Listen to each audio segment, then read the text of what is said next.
पढ़ने वाले सारे वीरां भैन जी आयां नूं आखदे हां। ਅੱਜ ਦੀ ਕਲਾਸ ਵਿੱਚ ਹਰ ਸੋਮਵਾਰ ਨੂੰ ਜੋ ਵੀਰ ਹਰਜੀਤ ਸਿੰਘ ਜੀ ਨੇ ਗੁਰਮਤਿ ਵਿਚਾਰਾਂ ਦੀ ਲੜੀ ਆਰੰਭ ਕੀਤੀ ਹੋਈ ਸੀ, ਜਿਹਦੇ ਵਿੱਚ ਪਿਛਲੇ ਸੋਮਵਾਰ ਨੂੰ ਥੋੜੀ ਇੱਕ ਬ੍ਰੇਕ ਪਈ ਸੀ ਕਿਉਂਕਿ ਉਹਨਾਂ ਦੀ ਹੋਰ ਕੋਈ ਕਮਿਟਮੈਂਟ ਸੀਗੀ। ਸੋ ਉਸ ਦੇ ਨਾਲ ਪਿਛਲੀ ਲੜੀ ਜੋੜਦਿਆਂ ਹੋਇਆਂ ਉਸੇ ਵਿਸ਼ੇ ਨੂੰ ਅੱਜ ਵੀਰ ਜੀ ਅੱਗੇ ਵਧਾਉਣਗੇ, ਮਨੁੱਖਾ ਜੀਵਨ ਦੀ ਯਾਤਰਾ ਅਤੇ ਮੰਜ਼ਿਲ। ਸੋ ਵੀਰ ਹਰਜੀਤ ਸਿੰਘ ਜੀ ਨੂੰ ਬੇਨਤੀ ਹੈ ਜੀ ਕਿ ਉਹ ਆਪਣੇ ਵਿਸ਼ੇ ਦੀ ਆਰੰਭਤਾ ਕਰਨ ਜੀ। ਵਾਹਿਗੁਰੂ ਜੀ ਕਾ ਖਾਲਸਾ, ਵਾਹਿਗੁਰੂ ਜੀ ਕੀ ਫਤਿਹ।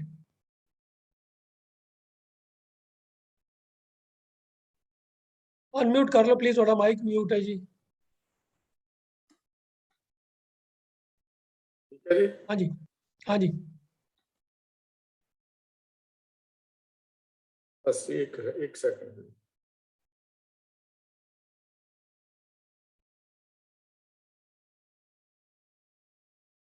ਵਾਹਿਗੁਰੂ ਸਾਹਿਬ ਜੀਓ। ਓੰਕਾਰ ਸਤਨਾਮ ਪੁਰਖ ਨਿਰਭਉ ਨਿਰਵੈਰ ਅਕਾਲ ਮੂਰਤ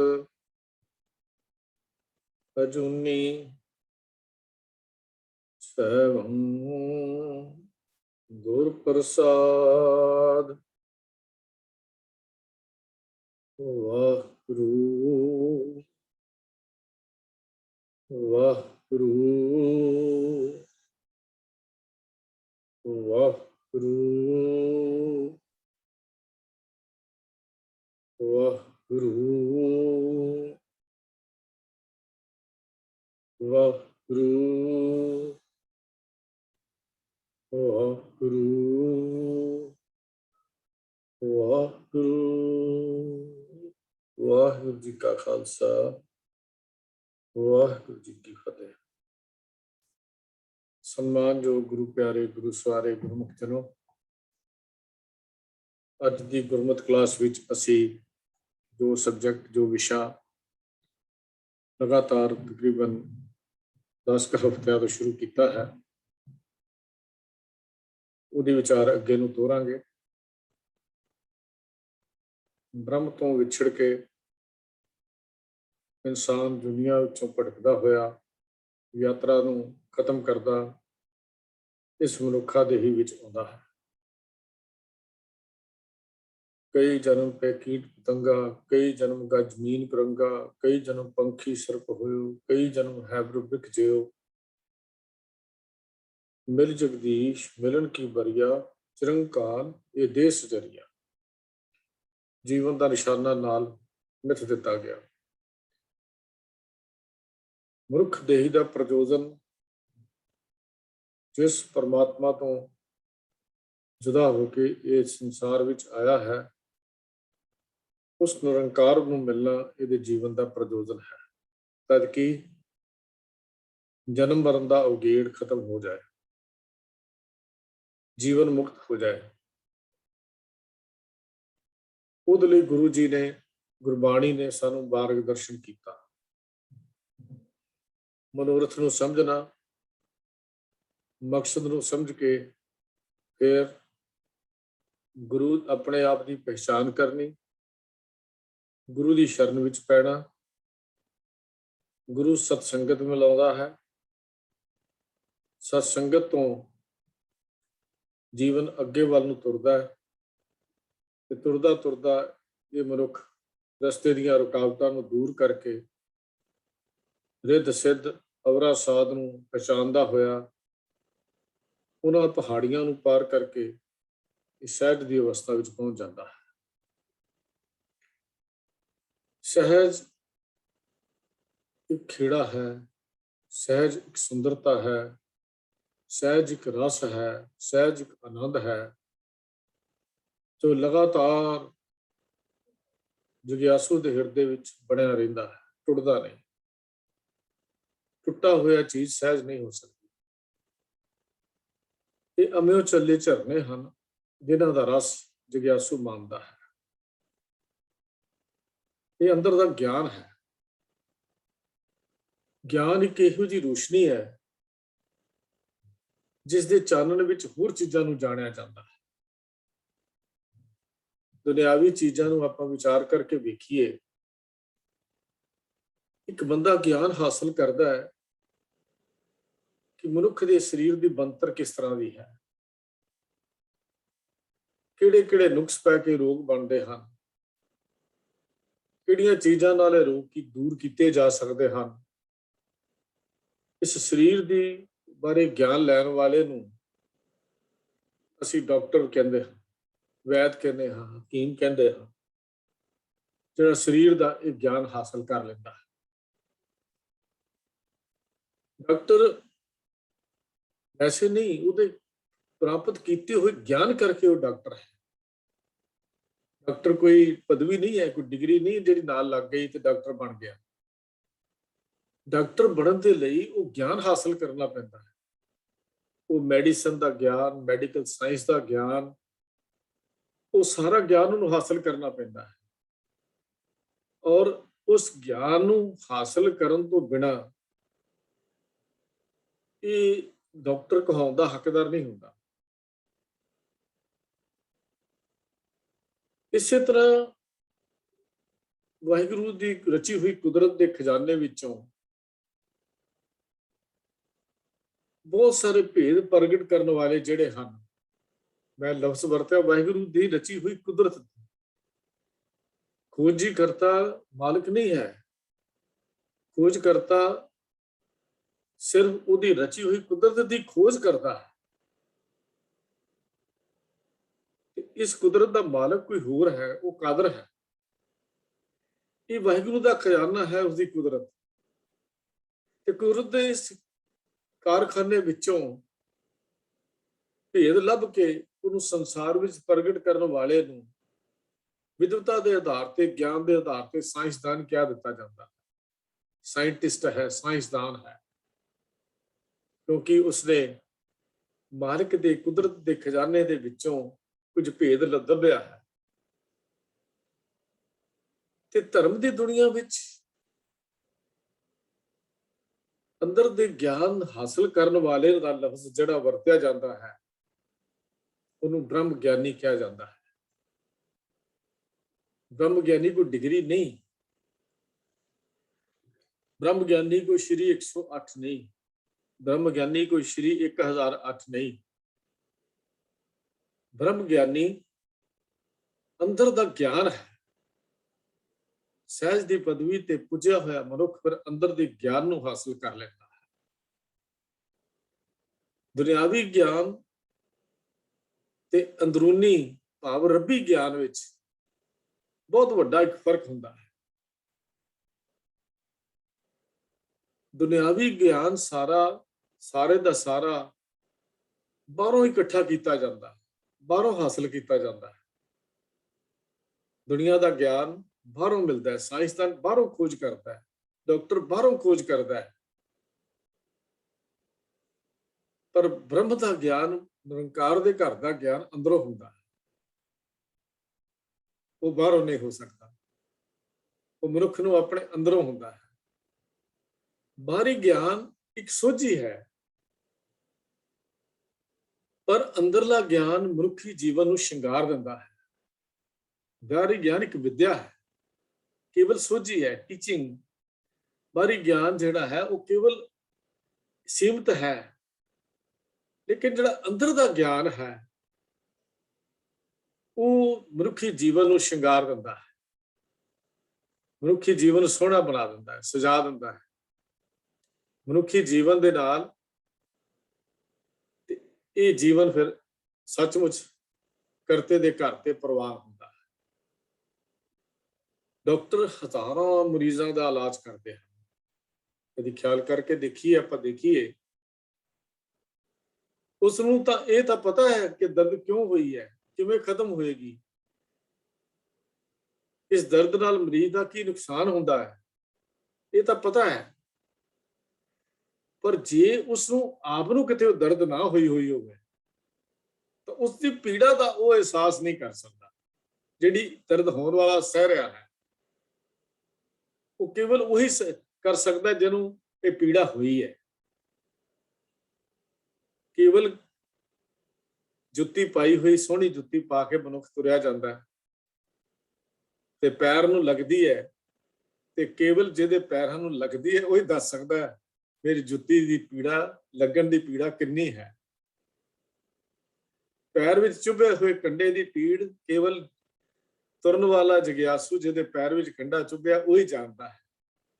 ਉਹ ਤਾਂ ਮਖਮਲੀ ਗੱਦਿਆਂ ਦੇ ਉੱਤੇ ਵੀ ਤੁਰਨਾ ਪਸੰਦ ਨਹੀਂ ਕਰਦਾ, ਕਿਉਂਕਿ ਪੈਰ ਦੇ ਵਿੱਚ ਚੁਭੇ ਹੋਏ ਕੰਡੇ ਦੀ ਪੀੜਾ ਕੇਵਲ ਮਹਿਸੂਸ ਉਹੀ ਕਰ ਸਕਦਾ ਹੈ ਜਿਹਦੇ ਪੈਰ ਵਿੱਚ ਚੁਭ ਗਿਆ। ਬਿਲਕੁਲ ਦਰਦ ਤਾਂ ਉਹੀ ਜਾਣ ਸਕਦਾ ਹੈ ਜਿਸ ਨੇ ਪੀੜ ਆਪ ਹੰਢਾਈ ਹੋਈ ਹੋਵੇ। ਗੁਰੂ ਪਾਤਸ਼ਾਹ ਜੀ ਨੇ ਇੱਕ ਬਚਨ ਵੀ ਕੀਤਾ ਹੈ, ਸੋ ਕਤ ਜਾਣੇ ਪੀਰ ਪਰਾਈ, ਜਾ ਕੇ ਅੰਤਰ ਦਰਦ ਨਾ ਪਾਈ।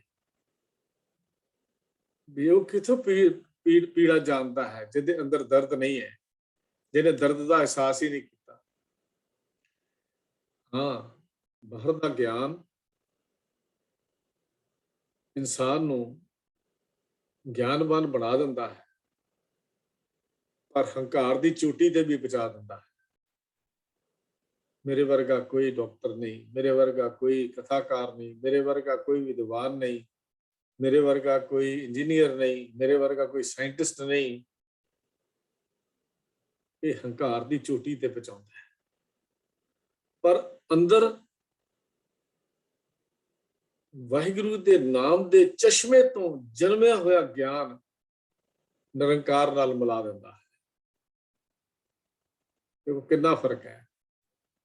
ਬਾਹਰ ਦਾ ਗਿਆਨ ਕਈ ਵਾਰੀ ਤੋੜ ਦਿੰਦਾ ਹੈ, ਪਰ ਅੰਦਰ ਦਾ ਗਿਆਨ ਜੋੜ ਦਿੰਦਾ ਹੈ। ਕਈ ਵਾਰੀ ਬਾਹਰ ਦਾ ਗਿਆਨ ਹਾਸਲ ਕਰਨ ਵਾਲੇ ਊਲ ਜਲੂਲ ਗੱਲਾਂ ਨਾਲ ਹੀ ਆਪਣਾ ਸਮਾਂ ਲਗਾ ਦਿੰਦੇ ਨੇ, ਵੀ ਅਸੀਂ ਤਾਂ ਬਹੁਤ ਗਿਆਨਵਾਨ ਹੋ ਗਏ, ਸਾਨੂੰ ਸਭ ਕੁਝ ਪਤਾ ਲੱਗ ਗਿਆ। ਉਹ ਤਾਂ ਗੁਰਬਾਣੀ ਦੇ ਅਰਥਾਂ ਦੇ ਅਨਰਥ ਕਰਨ ਲੱਗਿਆ ਵੀ ਸਕਿੰਟ ਨਹੀਂ ਲਾਉਂਦੇ, ਕਿਉਂਕਿ ਉਹਨਾਂ ਨੂੰ ਬਾਹਰ ਦਾ ਗਿਆਨ ਹੀ ਹੋਇਆ। ਪਰ ਜਿਹੜਾ ਅੰਦਰ ਦੇ ਚਸ਼ਮੇ ਤੋਂ, ਅੰਦਰ ਦੇ ਮੂਲ ਤੋਂ ਫੁੱਟਿਆ ਹੋਇਆ ਗਿਆਨ ਜਿਹੜਾ ਹੈ, ਉਹ ਤਾਂ ਨਿਰੰਕਾਰ ਨਾਲ ਮਿਲਾਉਂਦਾ ਹੈ। ਇਸੇ ਕਰਕੇ ਹੀ ਬ੍ਰਹਮ ਗਿਆਨੀ ਦੀ ਸ਼ਖਸੀਅਤ ਨੂੰ ਗੁਰਬਾਣੀ ਦੇ ਵਿੱਚ ਉੱਚਾ ਕਰਕੇ ਮੰਨਿਆ ਗਿਆ ਹੈ, ਕਿਉਂਕਿ ਉਹਨੂੰ ਬ੍ਰਹਮ ਦਾ ਗਿਆਨ ਅੰਦਰੋਂ ਹੋਇਆ ਹੈ। ਤਾਂ ਬ੍ਰਹਮ ਗਿਆਨੀ ਲਫ਼ਜ਼ ਵਰਤੇ ਹਨ। ਇਹ ਗੱਲ ਵੱਖਰੀ ਹੈ ਕਿ ਅੱਜ ਦੁਨੀਆ ਵਿੱਚ ਬਹੁਤ ਸਾਰੇ ਲੋਕ ਬਿਨਾਂ ਸਮਝ ਤੋਂ ਹੀ ਇਸ ਲਫ਼ਜ਼ ਦੇ, ਇਸ ਨਾਮ ਦੀ ਵਰਤੋਂ ਕਰਦੇ ਹਨ। ਬ੍ਰਹਮ ਗਿਆਨੀ ਫਲਾਣਾ, ਬ੍ਰਹਮ ਗਿਆਨੀ ਫਲਾਣਾ। ਅੱਜ ਤਾਂ ਹਰ ਬੰਦਾ ਹੀ ਬ੍ਰਹਮ ਗਿਆਨੀ ਆਪਣੇ ਆਪ ਵਿੱਚ ਬਣ ਕੇ ਸ਼ਾਇਦ ਬਹੁਤ ਵੱਡੇ ਭੁਲੇਖੇ ਵਿੱਚ ਜ਼ਿੰਦਗੀ ਨੂੰ ਗੁਜ਼ਾਰ ਰਿਹਾ ਹੈ, ਕਿਉਂਕਿ ਜਿਹਨੂੰ ਬ੍ਰਹਮ ਦਾ ਗਿਆਨ ਹੋ ਗਿਆ, ਜਿਸ ਦਾ ਅੰਦਰਲਾ ਸਭ ਕੁਝ ਸ਼ਰਾਸ਼ਾਰ ਹੋ ਗਿਆ, ਉਸ ਨਿਰੰਕਾਰ ਦੇ ਨਾਮ ਦੇ ਵਿੱਚ, ਉਹ ਫਿਰ ਬਾਹਰਲੀ ਹੰਕਾਰ ਤੋਂ ਬਹੁਤ ਉੱਚਾ ਉੱਠ ਜਾਂਦਾ ਹੈ। ਉਹਦੇ ਵਿੱਚ ਹੰਕਾਰ ਨਾਮ ਦੀ ਕੋਈ ਚੀਜ਼ ਨਹੀਂ। ਉਹਨੂੰ ਇਹ ਗੱਲ ਸਮਝ ਆ ਜਾਂਦੀ ਹੈ ਕਿ ਦੁਨੀਆ ਵਿੱਚ ਕੇਵਲ ਨਿਰੰਕਾਰ ਹੀ ਵੱਡਾ ਹੈ। ਕੋਈ ਗੱਲ ਸਮਝ ਲੈਂਦਾ ਹੈ, ਵੱਡਾ ਸਾਹਿਬ, ਉੱਚਾ ਥਾਉ, ਉੱਚੇ ਉੱਪਰ, ਉੱਚਾ ਨਾਉ, ਏਵੜ ਉੱਚਾ ਹੋਵੇ ਕੋਏ, ਤਿਸ ਉੱਚੇ ਕੋ ਜਾਣੇ ਸੋਏ।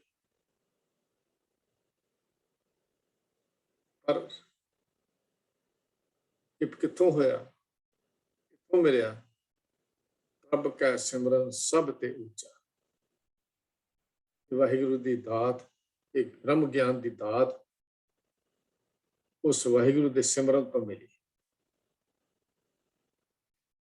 ਤੇ ਇੱਕ ਗੱਲ ਯਾਦ ਰੱਖਣਾ, ਜਿਸ ਦੇ ਅੰਦਰ ਬ੍ਰਹਮ ਦਾ ਗਿਆਨ ਹੋ ਜਾਂਦਾ ਹੈ, ਉਹ ਕਦੀ ਆਪਣੇ ਆਪ ਨੂੰ ਵੱਡਾ ਨਹੀਂ ਸਮਝਦਾ, ਉਹ ਕਦੀ ਆਪਣੇ ਆਪ ਨੂੰ ਸੰਤ ਵੀ ਨਹੀਂ ਕਹਾਉਂਦਾ, ਉਹ ਕਦੀ ਆਪਣੇ ਆਪ ਨੂੰ ਬ੍ਰਹਮ ਗਿਆਨੀ ਵੀ ਨਹੀਂ ਕਹਾਉਂਦਾ, ਉਹ ਕਦੀ ਆਪਣੇ ਆਪ ਦੇ 108 1008 ਵੀ ਨਹੀਂ ਲਾਉਂਦਾ। ਉਹਨੂੰ ਇਹ ਪਦਵੀਆਂ ਦੀ ਲੋੜ ਨਹੀਂ। ਮਨ ਅੰਦਰ ਦਾ ਜਦੋਂ ਗਿਆਨ ਹਾਸਲ ਕਰ ਲੈਂਦਾ ਹੈ ਤਾਂ ਸਮਝੋ ਮਨ ਨੀਵਾਂ ਹੋ ਜਾਂਦਾ ਹੈ, ਆਪਣੇ ਆਪ ਨੂੰ ਸਭ ਤੋਂ ਨੀਵਾਂ ਹੀ ਸਮਝਦਾ ਹੈ। ਤੇ ਇਹ ਅੰਦਰ ਦਾ ਗਿਆਨ ਹੰਕਾਰ ਮਿਟਾ ਕੇ ਜਨਮਾਂ ਜਨਮਾਂ ਦੇ ਵਿਛੜੇ ਨੂੰ ਸੱਚਮੁੱਚ ਪ੍ਰਭੂ ਦੀ ਗੋਦੀ ਵਿੱਚ ਬਿਠਾ ਦਿੰਦਾ ਹੈ।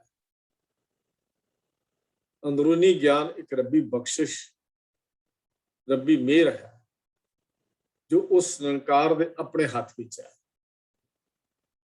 ਇਹ ਬਖਸ਼, ਇਹ ਬਖਸ਼ੀਸ਼, ਇਹ ਮਿਹਰ ਕੇਵਲ ਉਸ ਨਿਰੰਕਾਰ ਦੇ ਰਸਤੇ ਤੇ ਤੁਰਨ ਵਾਲੇ ਨਿਰੰਕਾਰੀ ਨੂੰ ਹੀ ਮਿਲ ਸਕਦੀ ਹੈ।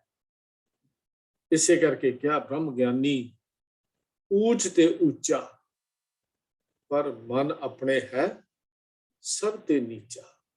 ਸੁਖਮਨੀ ਸਾਹਿਬ ਦੀ ਬਾਣੀ ਵਿੱਚ ਅਸੀਂ ਇਹ ਗੱਲ ਪੜ੍ਹਦੇ ਹਾਂ ਵੀ ਉੱਚੇ ਤੋਂ ਉੱਚਾ ਹੈ ਲੇਕਿਨ ਮਨ ਬਹੁਤ ਨੀਵਾਂ ਹੈ। ਬ੍ਰਹਮ ਗਿਆਨ ਵਿੱਚ ਭਿੱਜੀ ਹੋਈ, ਸ਼ਰਾਸ਼ਾਰ ਹੋਈ ਹੋਈ ਉਹ ਰੂਹ, ਉਹ ਆਤਮਾ ਦੇ ਲੱਛਣ ਗੁਰਬਾਣੀ ਵਿੱਚ ਬਿਆਨ ਕੀਤੇ ਹਨ। ਇਸ ਸਹਿਜ ਦੀ ਅਵਸਥਾ ਵਿੱਚ ਰੰਗੇ ਹੋਏ ਮਨੁੱਖ ਦੀ ਅਵਸਥਾ ਨੂੰ ਗੁਰਬਾਣੀ ਨੇ ਬਿਆਨ ਕੀਤਾ ਹੈ। ਉਹਦੇ ਅੰਦਰ ਰੱਬੀ ਨਿਵਾਸ ਹੁੰਦਾ ਹੈ। ਜ਼ੁਬਾਨ ਵੀ, ਮਨ ਵੀ ਤੇ ਰਸਨਾ ਵੀ ਉਸ ਸਾਈਂ ਦੇ ਪ੍ਰੀਤ ਦੇ ਗੁਣ ਗਾਉਂਦੀ ਰਹਿੰਦੀ ਹੈ। ਸਾਈਂ ਦੀ ਪ੍ਰੀਤ ਦੇ ਗੁਣ ਗਾਉਂਦੀ ਹੈ।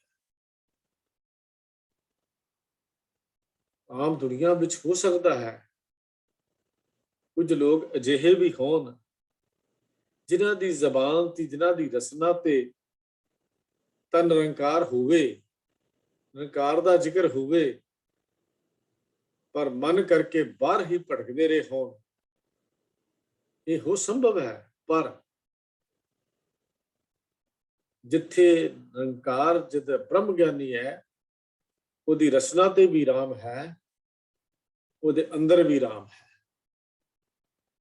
ਉਹਦੀ ਦ੍ਰਿਸ਼ਟੀ ਵਿੱਚ ਵੀ ਰਾਮ ਹੈ, ਉਹਦੀ ਅੰਤਰ ਦ੍ਰਿਸ਼ਟੀ ਵਿੱਚ ਵੀ ਰਾਮ ਹੈ, ਉਹਦਾ ਕੁਦਰਤ ਵਿੱਚ ਵੀ ਨਿਰੰਕਾਰ ਹੈ, ਉਹਦੇ ਅੰਦਰ ਵੀ ਨਿਰੰਕਾਰ ਹੈ।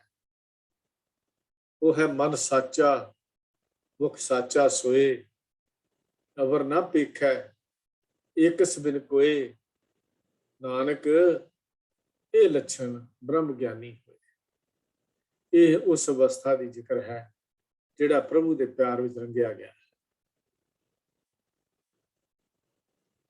ਬ੍ਰਹਮ ਗਿਆਨੀ ਅੰਦਰ ਦੇ ਗਿਆਨ ਨੂੰ ਹਾਸਲ ਕਰਨ ਵਾਲਾ ਅਸਲ ਵਿੱਚ ਅਵਰ ਨਾ ਪੇਖੇ ਏਕਸ ਬਿਨ ਕੋਏ ਦੀ ਉਸ ਮਹਾਨ ਅਵਸਥਾ ਤੇ ਪਹੁੰਚ ਜਾਂਦਾ ਹੈ। ਉਹਨੂੰ ਤਾਂ ਦਿਸਦਾ ਹੀ ਰੱਬੀ ਨੂਰ ਹੈ। ਹਰ ਪਾਸੇ ਰੱਬੀ ਨੂਰ ਦੀਆਂ ਝਲਕਾਂ ਉਹਨੂੰ ਵੱਜਦੀਆਂ ਹਨ। ਬਾਹਰੀ ਗਿਆਨ ਵਾਲਿਆਂ ਦੇ ਝੋਲੀ ਵਿੱਚ ਬਹੁਤ ਕੁਝ ਪੈ ਗਿਆ, ਪਰ ਇਹ ਬਾਹਰੀ ਗਿਆਨ ਜ਼ਰੂਰੀ ਨਹੀਂ ਹੈ ਕਿ ਸਾਰੀ ਮਨੁੱਖਤਾ ਲਈ ਲਾਹੇ ਵਾਲਾ ਹੋਵੇ। ਇਹ ਬਾਹਰੀ ਗਿਆਨ ਤਾਂ ਮਨੁੱਖਤਾ ਨੂੰ ਇੱਕ ਦਿਨ ਵਿੱਚ ਖਤਮ ਕਰਨ ਵਾਲਾ ਵੀ ਹੋ ਸਕਦਾ ਹੈ। ਐਟਮ ਦੀ ਮਾਰ ਵਿੱਚ, ਨਿਊਕਲੀਅਰ ਮਾਰ, ਇਹ ਬਾਹਰੀ ਗਿਆਨ ਵਿੱਚੋਂ ਪ੍ਰਾਪਤ ਹੋਈਆਂ ਹਨ। ਇਹਦੀ ਕੁਵਰਤੋਂ ਮਨੁੱਖਤਾ ਦਾ ਨਾਸ਼ ਕਰਕੇ ਰੱਖ ਦਿੰਦੀ ਹੈ, ਪਰ ਅੰਦਰ ਦਾ ਗਿਆਨ ਫਰਕ ਹੈ। ਅੰਦਰ ਦੇ ਗਿਆਨ ਵਿੱਚ ਇਹ ਚੀਜ਼ਾਂ ਨਹੀਂ ਹਨ। ਅੰਦਰ ਦਾ ਗਿਆਨ ਨਿਰੰਕਾਰ ਦੇ ਘਰ ਦਾ ਗਿਆਨ ਹੈ। ਸਹਿਜ ਦੀ ਅਵਸਥਾ ਵਿੱਚੋਂ ਪੈਦਾ ਹੋਏ ਇਸ ਸੱਚ ਦੇ ਗਿਆਨ ਦੇ ਹੁਣ ਅੰਦਰ ਦੀ ਹਾਲਾਤ ਹੀ ਇਹੋ ਜਿਹੀ ਬਣਾ ਦਿੱਤੀ। ਇਹ ਬ੍ਰਹਮ ਗਿਆਨੀ ਪ੍ਰਭੂ ਪਿਆਰ ਵਿੱਚ ਅੱਠੇ ਪੈਰ ਹੀ ਜੁੜਿਆ ਰਹਿੰਦਾ ਹੈ। ਅੱਠੇ ਪੈਰ ਇੱਕ ਤੇ ਲਵੇਂ ਮੰਨਣ ਹੁਕਮ ਵਪਾਰ। ਹੁਣ ਉਹਨਾਂ ਦੀ ਜ਼ਬਾਨ ਹੁਕਮ ਤੋਂ ਮੋੜਾ ਨਹੀਂ ਮੋੜਦੀ। ਉਹ ਤਾਂ ਉਸਦਾ ਤਾਂ ਸੰਸਾਰ ਕਿਸੇ ਸੰਸਾਰੀ ਚੀਜ਼ ਨਾਲ ਲਗਾਓ ਨਹੀਂ ਹੈ, ਪਕੜ ਨਹੀਂ ਹੈ, ਰਹਿੰਦਾ ਇੱਥੇ ਹੀ ਹੈ। ਉਦੋਂ ਤਾਂ ਕੇਵਲ ਇੱਕ ਪਰਮੇਸ਼ਰ ਹੀ ਪਿਆਰਾ ਲੱਗਦਾ ਹੈ। ਹਰ ਪਾਸੇ ਨਿਰੰਕਾਰ ਵਸਦਾ ਨਜ਼ਰ ਆਉਂਦਾ ਹੈ। ਦੂਜੇ ਲਫ਼ਜ਼ਾਂ 'ਚ ਕਹਿ ਲਈਏ ਕਿ ਉਹ ਜਿਹੜਾ ਨਿਰੰਕਾਰ ਹੈ ਉਹ ਆਪਣੇ ਪਿਆਰਿਆਂ ਦੇ ਨਾਲ ਹਮੇਸ਼ਾ ਹੀ ਅੰਗ ਸੰਗ ਹੋ ਕੇ ਵਸਦਾ ਹੋਇਆ ਦਿਖਾਈ ਦੇ ਦਿੰਦਾ ਹੈ। ਆਪਣੇ ਪਿਆਰਿਆਂ ਨੂੰ ਨਾਲ ਵਸਦਾ ਹੋਇਆ ਦਿਖਾਈ ਦੇ ਦਿੰਦਾ ਹੈ। ਆਧਾਰ ਰੱਬੀ ਗਿਆਨ ਇੱਕ ਐਸਾ ਰੰਗ ਹੈ ਜਿਹੜਾ ਗੁਰੂ ਪਾਤਸ਼ਾਹ ਨੇ ਬਾਣੀ ਅੰਦਰ ਬਿਆਨ ਕੀਤਾ। ਉਹ ਹੈ ਬ੍ਰਹਮ ਗਿਆਨੀ ਕਾ ਇੱਕ ਹੈ ਰੰਗ, ब्रह्म ज्ञानी का बसे प्रभ संग, ब्रह्म ज्ञानी का नाम आधार, ब्रह्म ज्ञानी का नाम परिवार, ब्रह्म ज्ञानी सदा सद जागत, ब्रह्म ज्ञानी अहंग बुद्ध त्यागत, ब्रह्म ज्ञानी का मन मन परमानंद, ब्रह्म ज्ञानी का घर सदा आनंद, ब्रह्म ज्ञानी सुख सहज निवास, नानक ब्रह्म ज्ञानी का नहीं विनाश। जनाउणा ते बनाउणा, ये गल थोड़ी जी आपां समझ के देखिए। ब्रह्म ज्ञानी का ज्ञान निरी जानकारी नहीं है। जान लेना होर चीज है, मान लेना होर चीज है। असी जान लिया होवेगा, सानू पता होवेगा, पर मानिया नहीं है। साडे विचों बहुत सारी ऐसी गिनती जानन तक तो सीमित, हाँ मानन तक सीमित नहीं होए, मानन तक नहीं पहुंच सके। दोनों चीजों का फर्क है। ब्रह्म ज्ञानी का ज्ञान निरी जानकारी नहीं है, ये तो जीवन बनाने वाले रब्बी गुण उसके अंदर आके बसे हुए होंगे हैं। क्योंकि उन्होंने बारे गुरबाणी ने जिक्र किया है, जिन्हें ना विसरे नाम से कनेहा, भेद ना जानो मूल साईं जिहा। है समझना, जिन जाता सुते सी ही जिहा, अत नरमायल सी जिस देहा, जिन्हें जान लिया उहदे वर्गा हो गया। इस करके बाहरी ज्ञान देखने लई तां ब्रह्म ज्ञानी एक मनुखी जामा पहनिया होया आम मनुखी नजर आता है, पर अंदरले गुणां दी चमक, अंदरले गुणां दा रस, अंदरले गुणां दा खेड़ा सचमुच वो परमेश्वर दा रूप ही हो चुका हुंदा है। गुरु अर्जन देव पातशाह जी ने उस अंदरले ज्ञान नाल शराशार भरपूर पूरी तरह बिल्कुल उस निरंकार दे अंदर भिजी हुई शख्सियत का वर्णन जदों कीता, उहदा जिक्र कीता, ब्रह्म ज्ञानी सब सृष्ट का करता, ब्रह्म ज्ञानी सद जीवै नहीं मरता। क्यों? क्योंकि निरंकार ते ब्रह्म ज्ञानी एक हो गए। हुण नाम ही फर्क रहा, लेकिन निरंकार ते ब्रह्म ज्ञानी एक हो गए। ਉਹਦੇ ਸਹਿਜ ਦੇ ਆਏ ਹੋਏ ਇਸ ਬ੍ਰਹਮ ਗਿਆਨ ਕਰਕੇ ਅੰਦਰ ਇੱਕ ਅਜਿਹੀ ਸ਼ਕਤੀ, ਅਜਿਹੀ ਤਾਕਤ ਦਾ ਵਾਸਾ ਹੁੰਦਾ ਹੈ ਜੋ ਸਭ ਕੁਝ ਕਰ ਸਕਦਾ ਹੈ। ਪਰ ਇੱਥੇ ਪਹੁੰਚ ਕੇ ਵੀ ਇੱਕ ਗੱਲ ਖਿਆਲ ਯਾਦ ਰੱਖਣ ਵਾਲੀ ਹੈ, ਉਹਦਾ ਸੁਭਾਅ ਜੋ ਜੋ ਹੁਕਮ ਪਿਓ ਸਾਹਿਬ ਕਾ ਸੋ ਮਾਥੇ ਲੈ ਮਾਨਿਓ ਦੀ ਅਵਸਥਾ ਹੈ। सब कुछ करन दे समर्थ हुंदियां होया भी वो कदी परमेश्वर की रजा दे उल्ट काम नहीं करता। ख्याल करना, परमेश्वर की रजा दे उल्ट नहीं चलता, क्योंकि ਉਹਦੇ अंदर ब्रह्म का ज्ञान हो चुका होता है। वो एक ऐसा सਦੀवी आनंद मानता है जिथे मौत भी उहदे जीवन नूं डरा नहीं सकती। क्यों? मौत उत्थे असर ही नहीं कर सकती। ਜੇ ਰੱਬ ਕਦੀ ਮਰਦਾ ਨਹੀਂ, ਬ੍ਰਹਮ ਗਿਆਨੀ ਨੂੰ ਕਦੇ ਵੀ ਮੌਤ ਆਪਣੀ ਉਸ ਗਿਰਫਤ ਵਿੱਚ ਨਹੀਂ ਲੈ ਸਕਦੀ, ਕਿਉਂਕਿ ਉਹਦੇ ਅੰਦਰ ਦਾ ਗਿਆਨ ਹੈ। ਸਰੀਰ ਤਾਂ ਕਿਸੇ ਦਾ ਵੀ ਨਹੀਂ ਰਹਿਣਾ। ਇਹ ਅਵਸਥਾ ਗੁਰੂ ਪਾਤਸ਼ਾਹ ਜੀ ਦੀਆਂ ਬਾਣੀ ਵਿੱਚ ਬਾਰ-ਬਾਰ ਬਿਆਨ ਕੀਤੀ ਹੈ, ਬਾਰ-ਬਾਰ ਲਿਖੀ ਹੈ, ਇਸ ਅਵਸਥਾ ਦਾ ਜ਼ਿਕਰ ਕੀਤਾ ਹੈ। ਫਿਰ ਮੈਂ ਬੇਨਤੀ ਕਰਦਿਆਂ, ਅਸੀਂ ਜਾਣ ਲਿਆ ਹੈ, ਮਾਨ ਨਹੀਂ ਸਕੇ। ਜਾਣਨ ਤੇ ਮਾਨਣ ਦਾ ਵਿੱਚ ਬਹੁਤ ਵੱਡਾ ਇੱਕ ਅੰਤਰ ਹੈ। ਬ੍ਰਹਮ ਗਿਆਨੀ ਮੌਤ ਨੂੰ ਵੀ ਜਾਣ ਲੈਂਦੇ ਹਨ। ਮੌਤ ਕੀ ਚੀਜ਼ ਹੈ? ਸੰਸਾਰੀ ਲੋਕ ਮੌਤ ਤੋਂ ਡਰਦੇ ਹਨ, ਬ੍ਰਹਮ ਗਿਆਨੀ ਇਸ ਮੌਤ ਨੂੰ ਮਖੌਲ ਕਰਦੇ ਹਨ। ਬ੍ਰਹਮ ਗਿਆਨੀ ਇਸੇ ਕਰਕੇ ਕਿ ਸਦ ਜੀਵੇ ਨਹੀਂ ਮਰਦਾ। ਸਰੀਰਕ ਪੁਸ਼ਾਕ, ਸਰੀਰ ਦਾ ਚੋਲਾ ਤਿਆਗ ਕੇ ਮੌਤ ਹੁੰਦੀ ਹੈ, ਇਹ ਸਭ ਕਿਸੇ ਦੀ ਹੋਣੀ ਹੈ, ਪਰ ਇਹ ਮੌਤ ਨਹੀਂ। ਇਹ ਬ੍ਰਹਮ ਗਿਆਨੀ ਆਪਣੇ ਘਰ ਵਿੱਚ ਚੱਲਿਆ ਹੈ। ਉਹ ਤਾਂ ਉਹਦਾ ਆਪਣਾ ਘਰ ਹੈ ਜਿੱਥੇ ਜਾ ਰਿਹਾ ਹੈ। ਸਭ ਇਹ ਤਾਂ ਗੱਲ ਪੱਕੀ ਹੈ ਕਿ ਇਹ ਸਰੀਰ ਦਾ ਚੋਲਾ ਤਾਂ ਹਰ ਕਿਸੇ ਨੇ ਤਿਆਗ ਦੇਣਾ ਹੈ। ਗੁਰੂ ਪਾਤਸ਼ਾਹ ਜੀ ਨੇ ਇਸ ਅਵਸਥਾ ਦਾ ਜ਼ਿਕਰ ਗੁਰਬਾਣੀ ਅੰਦਰ ਬਾਰ-ਬਾਰ ਕੀਤਾ ਹੈ। ਜੇ ਸਤਿਗੁਰੂ ਜੀ ਦੀ ਬਾਣੀ ਨੂੰ ਪੜ੍ਹਦੇ ਹਾਂ ਤਾਂ ਇਸ ਅਵਸਥਾ ਦੇ ਵਿੱਚੋਂ ਸੱਚਮੁੱਚ ਹੀ ਬੜਾ ਕੁਝ ਨਿਕਲ ਕੇ ਸਾਨੂੰ ਸਮਝ ਆਏਗੀ।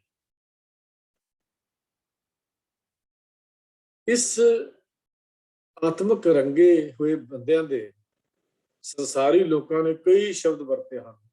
ਸਾਧੂ ਵਰਤਿਆ, ਬ੍ਰਹਮ ਗਿਆਨੀ ਵਰਤਿਆ, ਸੰਤ ਵਰਤਿਆ, ਮਹਾਂਪੁਰਖ ਵਰਤਿਆ, ਗੁਰਮੁਖ ਵਰਤਿਆ, ਗੁਰਸਿੱਖ ਵਰਤਿਆ। ਮਾਰੋ ਭਾਵੇਂ ਜਿੰਨੇ ਮਰਜ਼ੀ ਲਫ਼ਜ਼ ਵਰਤੇ ਜਾਣ, ਪਰ ਅੰਦਰ ਦੀ ਅਵਸਥਾ ਇੱਕ ਹੀ ਹੁੰਦੀ ਹੈ।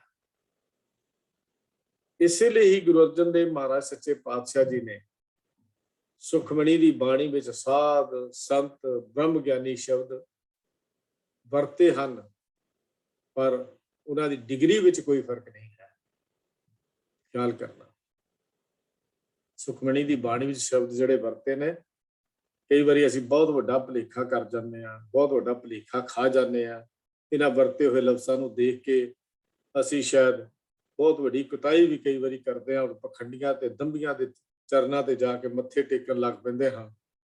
ਪਰ ਗੁਰੂ ਪਾਤਸ਼ਾਹ ਜੀ ਨੇ ਇਹ ਜਿਹੜੇ ਸ਼ਬਦ ਵਰਤੇ ਹਨ, ਇਹ ਨਿਰੰਕਾਰ ਦੇ ਦੇਸ਼ ਵਿੱਚ ਵਸੇ ਹੋਏ, ਜਿਸ ਦੇ ਅੰਦਰ ਤੇ ਬਾਹਰ ਉਸ ਨਿਰੰਕਾਰ ਦੇ ਨਾਮ ਵਿੱਚ ਪੂਰੀ ਤਰ੍ਹਾਂ ਰੰਗਤ ਚੜੀ ਹੋਈ ਹੈ, ਉਹਨਾਂ ਲਈ ਵਰਤੇ ਹਨ।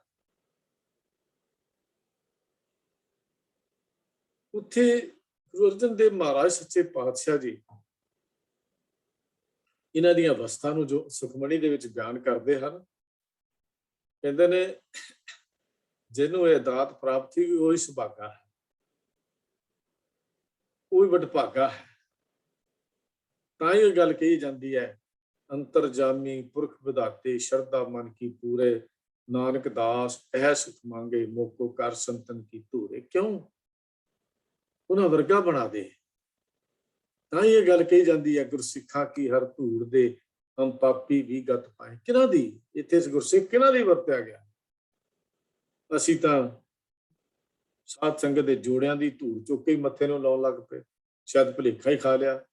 ਜੋੜੇ ਖਾਨੇ ਦੇ ਵਿੱਚ ਵਿਛੇ ਹੋਏ ਮੈੜ ਦੇ ਥੱਲਿਓਂ ਹੱਥ ਫੇਰ ਫੇਰ ਕੇ ਮੱਥੇ ਤੇ ਲਾ ਲਿਆ। ਭਲਿਆ ਉਹ ਸਮਝ ਤਾਂ ਲਈਏ, ਇਹ ਸ਼ਬਦ ਵਰਤਿਆ ਕਿਹਨਾਂ ਲਈ ਹੈ?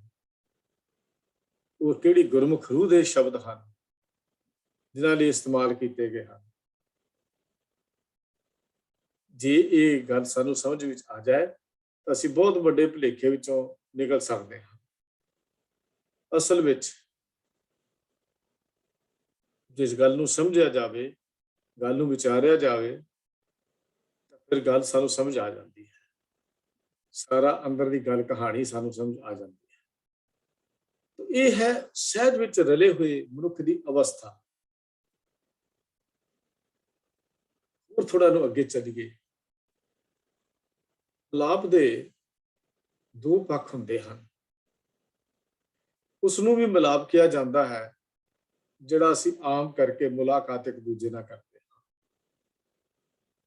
ਆਮ ਜ਼ਿੰਦਗੀ ਵਿੱਚ ਜਦੋਂ ਕਦੇ ਕਿਸੇ ਨੂੰ ਕੋਈ ਮਿਲਣ ਜਾਂਦਾ ਹੈ, ਘਰ ਪਹੁੰਚ ਜਾਂਦਾ ਹੈ, ਘਰ ਨਾਲ ਗੱਲਾਂ ਬਾਤਾਂ ਸਾਂਝੀਆਂ ਹੁੰਦੀਆਂ ਨੇ, ਮਿਲ ਕੇ ਖੁਸ਼ੀ ਵੀ ਹੁੰਦੀ ਹੈ, ਮਿਲ ਕੇ ਖੁਸ਼ੀ ਵੀ ਅੰਦਰੋਂ ਪ੍ਰਗਟ ਹੁੰਦੀ ਹੈ। ਪਰ ਇਸ ਮਿਲਾਪ ਵਿੱਚ ਇੱਕ ਕਮੀ ਹੈ। ਉਹ ਕਿਹੜੀ ਕਮੀ ਹੈ? ਇਹ ਮਿਲਾਪ ਸਦਾ ਸਦੀਵੀ ਨਹੀਂ ਹੈ। ਇਸ ਮਿਲਾਪ ਦੇ ਪਿੱਛੇ ਇੱਕ ਵਿਛੋੜਾ ਛੁਪਿਆ ਹੋਇਆ ਹੈ। ਇਸ ਮਿਲਾਪ ਦੇ ਪਿੱਛੇ ਇੱਕ ਵਿਛੋੜਾ ਹੈ, ਜੋ ਅੱਜ ਨਹੀਂ, 2 ਘੰਟੇ, 2 ਦਿਨ, 4 ਦਿਨ, 5 ਦਿਨ, 10 ਦਿਨ, ਸਾਲ, 2 ਸਾਲ, ਅਖੀਰ ਵਿਛੋੜਾ ਹੈ। ਤੇ ਵਿਛੋੜਾ ਸੁਣੇ ਦੁੱਖ, ਬਿਨ ਡਿੱਠੇ ਮਰਿਆਦ, ਬਾਜ ਪਿਆਰੇ ਆਪਣੇ ਬਿਰਹੀ ਨਾ ਤਿਰੌਂਦ। ਦੂਜਾ ਪਾਸਾ, ਇਹਦੇ ਵਿੱਚ ਹੀ ਵਿਛੋੜਾ ਹੈ, ਕਿਉਂਕਿ ਪ੍ਰੀਤ ਦੁਆਰਾ ਹਰ ਤਰ੍ਹਾਂ ਨਾਲ ਨੇੜਤਾ ਹੋ ਗਈ ਹੈ। ਹੁਣ ਵਿਛੋੜੇ ਦੀ ਦਰਦ ਪੀੜਾ ਨਾਲ ਨਾਲ ਸਤਾ ਰਹੀ ਹੈ, ਪਰ ਆਤਮਕ ਆਨੰਦ ਮਾਣਿਆ ਜਾ ਰਿਹਾ ਹੈ। ਪਰ ਹਾਲੇ ਵਾਸਾ ਤਾਂ ਕਿਤੇ ਹੋਰ ਥਾਂ ਤੇ ਹੈ। ਜਦੋਂ ਆਤਮਾ ਪਰਮਾਤਮਾ ਭਾਵੇਂ ਇੱਕ ਹੋ ਗਈ, ਵਿਚਲੀ ਦੁਬਿਧਾ ਮਰ ਗਈ, ਪਰ ਹਾਲੇ ਤੱਕ ਆਤਮਾ ਦਾ ਵਾਸਾ ਤਾਂ ਇਸ ਸਰੀਰਕ ਜਾਮੇ ਵਿੱਚ ਹੈ। ਹਾਲੇ ਤੱਕ ਆਤਮਾ ਦਾ ਵਾਸਾ ਤਾਂ ਇਸ ਸਰੀਰਕ ਜਾਮੇ ਵਿੱਚ ਹੈ। ਹਾਲੇ ਤਾਂ ਆਤਮਾ ਪਰਮਾਤਮਾ ਦੇ ਘਰ ਮਹਿਮਾਨ ਬਣ ਕੇ ਪਹੁੰਚੀ ਹੈ। ਖਿਆਲ ਕਰਨਾ, ਉਸ ਆਏ ਹੋਏ ਮਹਿਮਾਨ ਵਾਂਗੂ ਹੈ। ਮਿਲ ਲਈ, ਮਿਲਾਪ ਹੋ ਗਿਆ, ਪਰ ਸਰੀਰ ਵਿੱਚ ਹੋਣ ਕਰਕੇ, ਸਰੀਰਕ ਮਹਿਲ ਘਰ, ਇਹ ਸਰੀਰਕ ਘਰ ਵਿੱਚ ਹੋਣ ਕਰਕੇ ਇਹ ਅਜੇ ਵੀ ਉਹਦੇ ਤੋਂ ਅਲੱਗ ਹੈ। ਮਿਲੀ ਹੋਈ ਹੈ, ਪਰ ਹਾਲੇ ਕਿਉਂਕਿ ਜਾਮਾ ਘਰ ਅਲੱਗ ਹੈ। ਦੂਜਾ ਮਿਲਾਪ ਹੁੰਦਾ ਹੈ, ਜਿਹੜਾ ਆਤਮਾ ਨੇ ਆਪਣਾ ਸਰੀਰਕ ਚੋਲਾ ਛੱਡ ਕੇ ਪਰਮੇਸ਼ਰ ਦਾ ਰੂਪ ਹੋ ਜਾਣਾ ਹੈ। ਇਸ ਮਿਲਾਪ ਨੂੰ ਅਭੇਦਤਾ ਕਹਿੰਦੇ ਹਨ। ਅਭੇਦ ਹੋ ਜਾਣਾ, ਇਸ ਮਿਲਾਪ ਨੂੰ ਅਭੇਦਤਾ ਕਹਿੰਦੇ ਹਨ। ਹੁਣ ਇਹ ਸਦੀਵੀ ਮਿਲਾਪ ਹੈ। ਇਹ ਮਿਲਾਪ ਵਿੱਚ ਵਿਛੋੜਾ ਨਹੀਂ ਹੈ। ਪਹਿਲੇ ਮਿਲਾਪ ਵਿੱਚੋਂ ਇਹ ਸੀ ਵੀ ਹਲੇ ਘਰ ਵੱਖਰਾ ਸੀ, ਪਰ ਜਦੋਂ ਸਰੀਰ ਦਾ ਚੋਲਾ ਛੱਡ ਕੇ ਇਸਨੇ ਨਿਰੰਕਾਰ ਦੇ ਘਰ ਵਿੱਚ ਜਾਣਾ ਹੈ, ਪਰਮੇਸ਼ਰ ਦਾ ਰੂਪ ਹੋ ਜਾਣਾ ਹੈ, ਤੇ ਉਸ ਮਿਲਾਪ ਦੀ ਜਿਹੜੀ ਖੂਬੀ ਹੈ ਉਹ ਹੈ ਕਿ ਆਤਮਾ ਪਰਮਾਤਮਾ ਵਿੱਚ ਮਿਲ ਗਈ ਤੇ ਹੁਣ ਕਦੀ ਵਿਛੋੜਾ ਨਹੀਂ, ਹੁਣ ਕਦੀ ਵਿਛੋੜਾ ਨਹੀਂ ਪੈਣਾ। ਵਿਛੋੜਾ ਪਹਿਲਾਂ ਵੀ ਸਰੀਰਕ ਦੂਰੀ ਦਾ ਸੀ, ਪ੍ਰੀਤ ਕਰਕੇ ਦੋਵੇਂ ਇੱਕ ਸਨ। ਕਿਉਂਕਿ ਹਰ ਸਿਮਰਨ ਮੈਂ ਆਪ ਨਿਰੰਕਾਰਾ ਅਸੀਂ ਪੜ੍ਹਦੇ ਹਾਂ। ਪ੍ਰਭੂ ਪਿਆਰੇ ਕੋਲ ਰੱਬੀ ਯਾਦ ਹੋਣ ਕਰਕੇ ਰੱਬ ਭਾਵੇਂ ਹਰ ਵਕਤ ਅੰਦਰ ਵਸਦਾ ਸੀ, ਪਰ ਹੁਣ ਤਾਂ ਪਰਮੇਸ਼ਰ ਨੇ ਇਸ ਆਤਮਾ ਨੂੰ ਆਪਣੇ ਆਪ ਵਿੱਚ ਅਭੇਦ ਹੀ ਕਰ ਲਿਆ। ਇਸ ਦਾ ਵਾਸਾ ਵੀ ਹੁਣ ਪਰਮੇਸ਼ਰ ਦੇ ਵਿੱਚ ਅਭੇਦ ਹੋ ਗਿਆ। ਹੁਣ ਤਾਂ ਸਗੋਂ ਜੋ ਹਰ ਕੰਤ ਮਿਲਾਈਆਂ ਸੇ ਵਿਛੜ ਕਤੇ ਨਾ ਜਾਏ, 12 ਮਾਹ ਦੀ ਬਾਣੀ ਚ ਅਸੀਂ ਪੜ੍ਹਦੇ ਹਾਂ, ਪ੍ਰਭ ਬਿਨ ਦੂਜਾ ਕੋ ਨਹੀਂ, ਨਾਨਕ ਹਰ ਸ਼ਰਨ ਆਏ।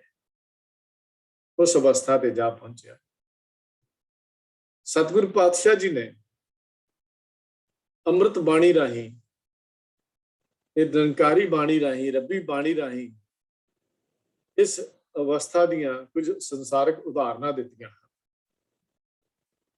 ਜਿਨ੍ਹਾਂ ਰਾਹੀਂ ਸੰਸਾਰੀ ਬੰਦੇ ਸਮਝ ਕੇ ਆਪਣੀ ਜ਼ਿੰਦਗੀ ਨੂੰ ਪ੍ਰਭੂ ਮਿਲਾਪ ਦੇ ਲੇਖੇ ਲਾ ਦੇਣ ਦੀ ਗੱਲ ਕਰ ਸਮਝ ਸਕਦੇ ਹਨ।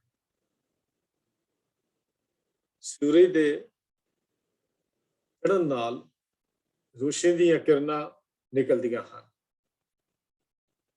ਤੇ ਸੂਰਜ ਦੇ ਛਿਪਣ ਨਾਲ ਉਹ ਰੋਸ਼ਨੀ ਦੀਆਂ ਕਿਰਨਾਂ ਉਹ ਸੂਰਜ ਵਿੱਚ ਹੀ ਜਜ਼ਬ ਹੋ ਜਾਂਦੀਆਂ ਹਨ, ਸਮਾ ਜਾਂਦੀਆਂ ਹਨ, ਸੂਰਜ ਦਾ ਰੂਪ ਹੋ ਜਾਂਦੀਆਂ ਹਨ। ਸਤਿਗੁਰੂ ਜੀ ਨੇ ਕਿਰਪਾ ਕੀਤੀ ਕਿ ਹੋ ਸਕਦਾ ਹੈ ਕਿਸੇ ਨੇ ਕਰੋੜਾਂ ਮੀਲ ਵਸਦੇ ਸੂਰਜ ਤੇ ਕਿਰਨ ਦੇ ਮਿਲਾਪ ਨੂੰ ਦੀ ਸਮਝ ਨਾ ਪਵੇ। ਸਾਹਿਬ ਨੇ ਫਿਰ ਧਰਤੀ ਤੇ ਰਹਿੰਦੇ ਹੋਏ ਪਾਣੀ ਦੀ ਉਦਾਹਰਨ ਦੇ ਦਿੱਤੀ। ਜਿਵੇਂ ਸਾਰੇ ਪਾਣੀ ਵਿੱਚੋਂ ਕੁਝ ਪਾਣੀ ਵੱਖਰਾ ਕਰ ਦਈਏ ਤੇ ਫਿਰ ਪਾਣੀ ਆਪਣੇ ਖਜ਼ਾਨੇ ਵਿੱਚ ਜਾ ਕੇ ਮੂਲ ਪਾਣੀ ਵਿੱਚ ਮਿਲ ਜਾਏ ਤੇ ਕੋਈ ਸਾਧਨ ਨਹੀਂ ਕਿ ਪਹਿਲੇ ਤੇ ਦੂਜੇ ਪਾਣੀ ਨੂੰ ਕੋਈ ਪਛਾਣ ਸਕੇ। ਹਾਂ, ਵੱਖਰਾ ਹੋਈ, ਸੂਰਜ ਦੀ ਕਿਰਨ ਵੱਖਰੀ ਹੋਈ, ਉਹਦੇ ਉਹ ਫਸਾਲੇ ਦੇ ਨਾਲ ਚਮਕਦੀਆਂ ਹੋਈਆਂ ਕਿਰਨਾਂ ਧਰਤੀ ਤੇ ਪਈਆਂ ਤੇ ਨਾਮ ਕਿਰਨ ਬਣ ਗਿਆ। ਇਹ ਤਾਂ ਸੂਰਜ। ਕਿਰਨ ਦਾ ਸਾਈਂ ਕੋਈ ਆਉਣਾ ਹੈ? ਸੂਰਜ। ਕਿਰਨ ਦਾ ਮਾਲਕ ਕੌਣ ਹੈ? ਸੂਰਜ। ਤੇ ਜਦੋਂ ਹੀ ਸ਼ਾਮ ਦਾ ਸਮਾਂ ਹੋਇਆ, ਅਸਤ ਸੂਰਜ ਛੁਪਦਾ ਹੈ ਤੇ ਇਹ ਸੂਰਜ ਦੀ ਕਿਰਨ ਸੂਰਜ ਵਿੱਚ ਸਮਾ ਜਾਂਦੀ ਤੇ ਫਿਰ ਸੂਰਜ ਬਣ ਜਾਂਦੀ। ਇਸੇ ਤਰ੍ਹਾਂ ਪਾਣੀ ਵੱਖਰਾ ਹੋਣ ਕਰਕੇ ਪਾਣੀ ਬਣ ਗਿਆ, ਪਰ ਸਾਗਰ ਦੇ ਵਿੱਚ ਸਮਾ ਕੇ ਉਹਦਾ ਨਾਮ ਵੀ ਸਾਗਰ ਬਣ ਗਿਆ। ਹੁਣ ਕੋਈ ਪਹਿਚਾਨ ਨਹੀਂ ਸਕਦਾ ਇਹ ਸਾਗਰ ਕਿਹਦਾ, ਪਾਣੀ ਕਿਹੜਾ ਸੀ ਤੇ ਇਹ ਸਾਗਰ ਵਿੱਚ ਆਈਆਂ ਹੋਈਆਂ ਦਰਿਆਵਾਂ ਤੇ ਨਦੀਆਂ ਤੇ ਨਾਲਿਆਂ ਦਾ ਪਾਣੀ ਕਿਹੜਾ ਸੀ। ਹੁਣ ਨਹੀਂ ਪਛਾਣ ਸਕਦਾ। ਕਿਉਂ? ਕਿ ਉਹ ਉਸ ਆਪਣੇ ਮੂਲ ਵਿੱਚ ਅਭੇਦ ਹੋਵੇ। ਇਸੇ ਤਰ੍ਹਾਂ ਆਤਮਾ ਤੇ ਪਰਮਾਤਮਾ ਆਪੋ ਵਿੱਚ ਅਭੇਦ ਹੋ ਜਾਂਦੇ ਹਨ। ਅਸੀਂ ਆਮ ਸ਼ਬਦ ਸੁਣਦੇ ਹਾਂ, ਸੂਰਜ ਕਿਰਨ ਮਿਲੇ, ਜਲ ਕਾ ਜਲ ਹੁਆ ਰਾਮ, ਜੋਤੀ ਜੋਤ ਰਲੀ, ਸੰਪੂਰਨ ਥੀਆ ਰਾਮ। ਸੂਰਜ ਦੀਆਂ ਰੋਸ਼ਨੀ ਬਰਫ਼ ਦੇ ਤੋਦਿਆਂ ਤੇ ਪੈਂਦੀਆਂ ਨੇ ਤੇ ਬਰਫ਼ ਪਿਘਲ ਕੇ ਪਾਣੀ ਬਣ ਜਾਂਦੀ ਹੈ ਤੇ ਫਿਰ ਆਪਣੇ ਮੂਲ ਵਿੱਚ ਸਮਾ ਜਾਂਦੀ ਹੈ। ਜੋਤੀ ਜੋਤ ਰਲ ਕੇ ਸੰਪੂਰਨਤਾ ਨੂੰ ਪਾ ਲੈਂਦੀ ਹੈ। ਜੋਤ ਪਰਮੇਸ਼ਰ ਹੈ, ਜੋਤੀ ਆਤਮਾ ਹੈ। ਪਾਣੀ ਵਿੱਚੋਂ ਉੱਠੀ ਲਹਿਰ ਆਖਿਰ ਪਾਣੀ ਦਾ ਹੀ ਰੂਪ ਸੀ, ਇਸ ਲਈ ਪਾਣੀ ਵਿੱਚ ਅਭੇਦ ਹੋ ਜਾਂਦੀ ਹੈ। ਸਰੀਰਕ ਰੂਪੀ ਘਰ ਨੂੰ, ਇਸ ਮਕਾਨ ਨੂੰ, ਮਕਾਨ ਦੇ ਅੰਦਰ ਰੱਬੀ ਜੋਤ ਦਾ ਹੀ ਪ੍ਰਕਾਸ਼ ਸੀ ਤੇ ਆਖਿਰ ਇਹ ਜੋਤ ਸਤਿਗੁਰ ਦੀ ਜੋਤ ਨਾਲ ਮਿਲ ਕੇ ਪਰਮੇਸ਼ਰ ਤੱਕ ਪਹੁੰਚ ਕੇ ਆਪਣਾ ਆਪ ਨਿਰੰਕਾਰ ਨਾਲ ਇੱਕਮਿਕ ਹੋ ਗਈ, ਇੱਕਮਿਕ ਕਰ ਗਈ। ਕੌਣ? ਜਿਹੜੇ ਸਹਿਜ ਤੋਂ ਅੱਗੇ ਬ੍ਰਹਮ ਗਿਆਨ ਦੀ ਅਵਸਥਾ ਤੋਂ ਨਿਕਲਦੇ ਹੋਏ ਇੱਥੇ ਤੱਕ ਪਹੁੰਚ ਜਾਂਦੇ ਹਨ। ਸੰਪੂਰਨਤਾ ਦੇ ਘਰ ਵਿੱਚ ਚਲੇਗੀ। ਇਹਦਾ ਜ਼ਿਕਰ ਪਾਤਸ਼ਾਹ ਜੀ ਨੇ ਕੀਤਾ ਸੁਖਮਣੀ ਦੀ ਬਾਣੀ ਵਿੱਚ। ਜਿਉਂ ਜਲ ਮੈਂ ਜਲ ਆਏ ਖਟਾਨਾ, ਤਿਉਂ ਜੋਤੀ ਸੰਗ ਜੋਤ ਸਮਾਨਾ, ਮਿਟ ਗਏ ਗਵਨ ਪਾਏ ਬਿਸਰਾਮ, ਨਾਨਕ ਪ੍ਰਭ ਕੈ ਸਤਿਗੁਰੂ ਨਾਮ। ਸਦਾ ਲਈ ਟਿਕਾਣਾ ਹੋ ਗਿਆ, ਵਿਸਰਾਮ ਹੋ ਗਿਆ, ਸਦਾ ਲਈ ਵਾਸਾ ਹੋ ਗਿਆ। ਪੂਰਨ ਟਿਕਾਊ, ਪੂਰਨ ਵਿਸ਼ਰਾਮ, ਪ੍ਰਭੂ ਪੂਰਾ ਟਿਕਾਣਾ ਮਿਲ ਗਿਆ। ਧੰਨਵਾਦ, ਥੈਂਕਸ, ਕੋਟਾਨ ਕੋਟ ਸ਼ੁਕਰਾਨਾ ਉਸ ਪ੍ਰਭੂ ਦਾ ਜਿਸ ਨੇ ਆਪਣੇ ਵਿੱਚ ਅਭੇਦਤਾ ਆਪ ਬਖਸ਼ ਦਿੱਤੀ। ਹੁਣ ਤਾਂ ਬਹੁਰ ਹਮ ਕਾਹੇ ਆਵੇਂਗੇ, ਬਹੁਰ ਹਮ ਕਾਹੇ ਆਵੇਂਗੇ, ਆਵਨ ਜਾਣਾ ਹੁਕਮ ਤਿਸੇ ਕਾ, ਹੁਕਮੇ ਬੂਝ ਸਮਾਵੇਂਗੇ। ਇਹ ਗੱਲਾਂ ਕਰਨ ਲੱਗ ਪਏ ਜਿਨ੍ਹਾਂ ਨੇ ਗੁਰੂ ਰਾਹੀਂ ਇਸ ਰੱਬੀ ਹੁਕਮ ਨੂੰ ਬੁੱਝ ਲਿਆ। ਉਹਨਾਂ ਤੇ ਤਾਂ ਗੁਰੂ ਨੇ ਕਿਰਪਾ ਕਰ ਦਿੱਤੀ, ਜਿਸ ਦਾ ਸਦਕਾ ਆਪਣੇ ਅਸਲੇ ਦੀ ਪਹਿਚਾਣ ਕਰਕੇ ਉਹਨਾਂ ਦੀ ਇੱਕਵਿਕਤਾ ਹੋ ਗਈ। ਅਸਲ ਵਿੱਚ ਸਤਿਗੁਰੂ ਜੀ ਵੱਲੋਂ ਬਖਸ਼ੇ ਪ੍ਰਭੂ ਦੇ ਨਾਮ ਵਿੱਚ ਦੀ ਤਾਕਤ ਇੰਨੀ ਹੈ, ਇੰਨੀ ਹੁੰਦੀ ਹੈ ਕਿ ਇਹ ਜੀਵ ਆਤਮਾ ਨੂੰ ਪਰਮਾਤਮਾ ਤੱਕ ਪਹੁੰਚਾ ਦਿੰਦੀ ਹੈ। ਜੀਵ ਆਤਮਾ ਨੂੰ ਪਰਮਾਤਮਾ ਤੱਕ ਪਹੁੰਚਾ ਦਿੰਦੀ ਹੈ। ਪਿਆਰੇ ਦੀ ਉਸ ਪ੍ਰੀਤਮ ਦੀ ਯਾਦ ਵਿੱਚ ਜੁੜਨ ਵਾਲੇ, ਉਸ ਪਿਆਰੇ ਦੀ ਬੰਦਗੀ ਕਰਨ ਵਾਲੇ ਉਸ ਪਿਆਰੇ ਦਾ ਰੂਪ ਹੋ ਜਾਂਦੇ ਹਨ। ਇਹ ਸਾਰੇ ਭਿੰਨ ਭਾਵ ਮਿਟਾ ਕੇ ਆਤਮਾ ਪਰਮ ਆਤਮਾ ਵਿੱਚ ਸਮਾ ਜਾਂਦੀ ਹੈ। ਜਿਸ ਦਿਨ ਸਤਿਗੁਰੂ ਜੀ ਨਾਲ ਇਹ ਸੌਦਾ ਹੋ ਗਿਆ ਨਾ ਕਿ ਮੈਂ ਜੀਵਨ ਅਰਪਣ ਕਰਦਾ ਹਾਂ, ਜਿੱਦਣ ਅਸੀਂ ਗੁਰੂ ਨਾਲ ਕਿਤੇ ਸੌਦਾ ਕਰ ਲਿਆ ਵੀ ਆਪਣਾ ਜੀਵਨ ਗੁਰੂ ਨੂੰ ਅਰਪਣ ਕਰ ਦਿੱਤਾ, ਤਾਂ ਗੁਰੂ ਫਿਰ ਨਾਮ ਦੀ ਦਾਤ ਬਖਸ਼ਿਸ਼ ਕਰਕੇ ਸਭ ਤੋਂ ਪਹਿਲਾਂ ਆਪਣਾ ਬਣਾ ਲੈਂਦੇ ਹਨ। ਜਿਹੜੇ ਸਤਿਗੁਰੂ ਜੀ ਦੇ ਬਣ ਜਾਣ ਉਹ ਤਾਂ ਫਿਰ ਵਿਸ਼ਵਾਸ ਜਾਣੋ, ਯਕੀਨ ਜਾਣੋ, ਇਸ ਨਿਸ਼ਾਨੇ ਤੇ ਪਹੁੰਚ ਜਾਂਦੇ ਹਨ। ਕਿਉਂਕਿ ਪਿਆਰੇ ਦਾ ਨਾਮ ਜਪ ਕੇ, ਪਰਮੇਸ਼ਰ ਦੇ ਨਾਮ ਵਿੱਚ ਜੁੜ ਕੇ ਉਹਨਾਂ ਨੇ ਆਪਣੇ ਸਾਰੇ ਕਿਲ ਵਿਖ ਖਤਮ ਕਰ ਲਏ। ਇਹ ਤਾਂ ਸਦਾ ਸੁਹੇਲੇ ਹੋਏ ਆਪਣੀ ਜ਼ਿੰਦਗੀ ਨੂੰ ਜਿਉਂਦੇ ਹਨ। ਗੁਰਪੂਰੇ ਦੀ ਬੇੜੀ ਵਿੱਚ ਬੈਠ ਕੇ ਹਰੀ ਨਾਲ ਰਲ ਗਏ, ਮਿਲ ਗਏ, ਰਾਹੀ ਤੁਰੇ ਜਾਂਦੇ ਨੇ। ਦਰਿਆਵਾਂ ਵਿੱਚ ਬੇੜੀਆਂ ਪੈਂਦੀਆਂ ਹਨ। ਅਨੇਕਾਂ ਯਾਤਰੀ ਰੋਜ਼ ਉਸ ਬੇੜੀ ਵਿੱਚ ਸਵਾਰ ਹੁੰਦੇ ਨੇ ਤੇ ਮਲਾਹ ਬੇੜੀ ਨੂੰ ਚੱਪੂ ਮਾਰਦਾ ਹੈ, ਇੱਕ ਕਿਨਾਰੇ ਤੋਂ ਤੋਰਦਾ ਹੈ ਤੇ ਦੂਜੇ ਕਿਨਾਰੇ ਤੇ ਜਾ ਕੇ ਸਵਾਰੀਆਂ ਨੂੰ ਉਤਾਰ ਦਿੰਦਾ ਹੈ। ਮੁਸਾਫਰ ਕਰਨ ਵਾਲਾ ਆਇਆ, ਮੁਸਾਫਰ ਸਫ਼ਰ ਕਰਨ ਵਾਲਾ ਆਇਆ, ਇੱਕ ਕੰਢੇ ਤੋਂ ਲੱਗਿਆ, ਦੂਜੇ ਕੰਢੇ ਤੇ ਜਾ ਕੇ ਉਤਰ ਗਿਆ। ਤੇ ਪਰ ਗੁਰੂ ਕਾ ਸਿੱਖ ਜਦੋਂ ਗੁਰੂ ਦੀ ਬੇੜੀ ਦੇ ਵਿੱਚ ਸਵਾਰ ਹੋ ਜਾਏ ਤੇ ਨਾਮ ਦੇ ਚੱਪੂ ਮਾਰੇ, ਸਿਮਰਨ ਦੇ ਚੱਪੂ ਮਾਰੇ ਤੇ ਗੁਰੂ ਨੂੰ ਆਪਣੇ ਜੀਵਨ ਦੀ ਬਾਗ ਡੋਰ ਫੜਾ ਦੇਵੇ, ਤਾਂ ਫਿਰ ਗੁਰੂ ਦੂਜੇ ਪਾਸੇ ਲਾਉਂਦਾ ਨਹੀਂ। ਗੁਰੂ ਤਾਂ ਸਿੱਖ ਨੂੰ ਫੜ ਕੇ ਆਪਣੇ ਘਰ ਵਿੱਚ ਹੀ ਲੈ ਜਾਂਦਾ ਹੈ। ਗੁਰੂ ਤਾਂ ਸਿੱਖ ਨੂੰ ਆਪਣੇ ਘਰ ਵਿੱਚ ਹੀ ਲੈ ਜਾਂਦਾ ਹੈ। ਤੇ ਇਸ ਆਪਣੇ ਘਰ ਵਿੱਚ ਗਏ ਹੋਏ ਦਾ ਫਿਰ ਜਨਮ ਮਰਨ ਦਾ ਫਾਹਾ ਕੱਟਿਆ ਗਿਆ। ਸਰੀਰ ਤਾਂ ਆਤਮਾ ਦਾ ਚੋਲਾ ਹੈ। ਹੁਣ ਆਤਮਾ ਨੇ ਪ੍ਰਮਾਤਮਾ ਦਾ ਰੂਪ ਕਰ ਲਿਆ, ਕੋਈ ਹੁਰਜਾਮਾ ਨਹੀਂ ਪੈਣਾ, ਜਨਮ ਮਰਨ ਹੋਈ ਨਹੀਂ ਹੁੰਦਾ। ਕਿਉਂ? ਜਨਮ ਮਰਨ ਤਾਂ ਸਰੀਰਾਂ ਦਾ ਸੀ। ਜਦੋਂ ਆਤਮਾ ਪਰਮ ਰੂਪ ਦਾ ਅਭੇਦ ਕਰ ਹੋ ਗਈ, ਫਿਰ ਜਨਮ ਮਰਨ ਕਾਹਦਾ ਹੈ? ਇਹੋ ਹੀ ਹੈ ਜਨਮ ਮਰਨ। ਫਿਰ ਗਰਭਨਾਥ ਦੁੱਖ ਦੀ ਅਵਸਥਾ ਦੀ ਗੱਲ ਗੁਰੂ ਸਾਹਿਬ ਜੀ ਨੇ ਬਾਣੀ ਅੰਦਰ ਕੀਤੀ ਹੈ। ਭਟਕਣਾ ਮੁੱਕ ਗਈ। ਸਤਿਗੁਰੂ ਜੀ ਨੇ ਪਰਦੇ ਕੱਜ ਦਿੱਤੇ, ਆਪਣੇ ਨਾਲ ਮਿਲਾ ਲਿਆ। ਗੁਰਪੂਰੇ ਆਪਣੇ ਘਰ ਰਾਖੇ, ਹਰ ਨਾਮ ਜਪਤ ਕਿਲ ਵਿਖ ਸਭ ਲਾਥੇ, ਸੰਤ ਸਾਜਨ ਸਿੱਖ ਕਹੇ ਸੁਹੇਲੇ, ਗੁਰਪੂਰੇ ਪ੍ਰਭ ਸਿਉ ਲੈ ਮੇਲੇ, ਜਨਮ ਮਰਨ ਦੁਖ ਫਾਹਾ ਕਾਟਿਆ, ਕਹੋ ਨਾਨਕ ਗੁਰ ਪੜਦਾ ਢਾਕਿਆ। ਬਸ ਬਾਰ ਬਾਰ ਰੱਬੀ ਬਾਣੀ ਨੇ ਇਹ ਸਾਨੂੰ ਉਪਦੇਸ਼ ਕੀਤਾ ਹੈ। ਜਿਨ੍ਹਾਂ ਨੇ ਹਰੀ ਪਰਮੇਸ਼ਰ ਆਰਾਧਿਆ ਉਹ ਹਰੀ ਨਾਲ ਹੋ ਗਏ। ਜਿਨ ਹਰ ਜਪਿਆ ਸੇ ਹਰ ਹੋਏ, ਹਰ ਮਿਲਿਆ ਘੇਲ ਕੇ ਲਾਲੀ ਦੀ ਅਵਸਥਾ ਤੇ ਜਾ ਪਹੁੰਚੇ। ਪਰ ਜਹਾਂ ਇਹ ਕਹਿ ਲਈਏ ਜਿਨ ਸੇਵਿਆ ਮੇਰਾ ਹਰ ਜੀ, ਤੇ ਹਰਾ ਰੂਸ ਮਾਸੀ। ਸੇ ਧਨ ਜਿਨ ਹਰ ਧਿਆਇਆ ਜੀ, ਜਨ ਨਾਨਕ ਤਿੰਨ ਬਲ ਜਾਸੀ। ਫਿਰ ਤਾਂ ਗੁਰੂ ਵੀ ਸਦਕੇ ਜਾਂਦਾ ਹੈ, ਗੁਰੂ ਵੀ ਕੁਰਬਾਨ ਜਾਂਦਾ ਹੈ। ਗੁਰੂ ਬਖਸ਼ਿਸ਼ ਕਰੇ ਇਹ ਅੰਦਰਲੀਆਂ ਕਹਾਣੀਆਂ ਦੀ ਸਮਝ ਬਾਹਰੀ ਗਿਆਨ ਤੋਂ ਨਿਕਲ ਕੇ ਕੁਝ ਸਾਨੂੰ ਵੀ ਆ ਜਾਏ, ਅਸੀਂ ਵੀ ਆਪਣਾ ਲੋਕ ਪਰਲੋਕ ਸੁਹੇਲਾ ਕਰ ਸਕੀਏ। ਹੋਈਆਂ ਭੁੱਲਾਂ ਚੁੱਕਾਂ ਦੀ ਖਿਮਾ। ਸਾਰਿਆਂ ਨੂੰ ਬੇਨਤੀ ਹੈ ਪਿਆਰ ਸਤਿ ਫਤਿਹ ਬੁਲਾਓ। ਵਾਹਿਗੁਰੂ ਜੀ ਕਾ ਖਾਲਸਾ, ਵਾਹਿਗੁਰੂ ਜੀ ਕਾ ਵਾਹਿਗੁਰੂ ਜੀ ਖਾਲਸਾ। ਕੀ ਫਤਿਹ।